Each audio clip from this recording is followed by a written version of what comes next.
There's been another big development in Russia's war with Ukraine overnight. Ukraine has reportedly fired a British-supplied Storm Shadow missile into Russia for the first time. Our Europe correspondent Catherine Diss reports.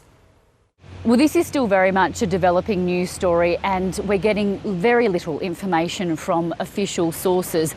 But what we do know is that several media outlets are reporting that the British-supplied long-range Storm Shadow missile has been fired by Ukrainian forces into Russian territory for the first time. It's reportedly landed in Russia's Kursk region, which is just across the border from Ukraine. It's where Ukrainian forces seized territory during their cross-border invasion in August and still maintain a heavy presence there.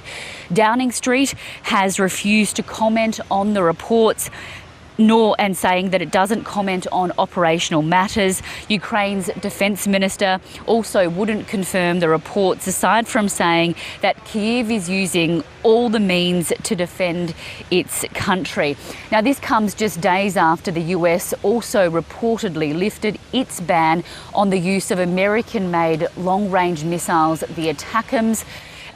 While again, no official confirmation from the White House that that policy has been changed, Moscow said on Tuesday that it had fired down, or shot down rather, 5 ATACMS missiles that were fired by Kyiv. A 6th made it through and damaged a military facility in the Bryansk region, which is just across the border with Russia.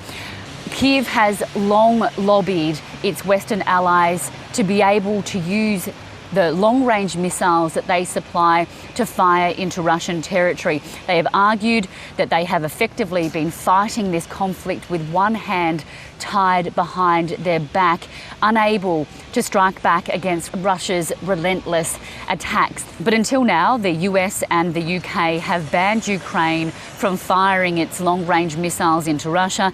They've been fearful that it will escalate tensions with Moscow and also spark a broader conflict and even drag them into it.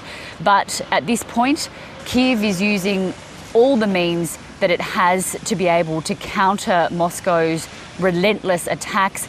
This comes at a particularly useful time for Kyiv, ahead of the uncertainty that a Donald Trump presidency brings, but also in particular because of the fact that 10,000 North Korean troops are now stationed on the border with Ukraine to try and push back the Ukrainian forces that are currently still stationed within Russian territory.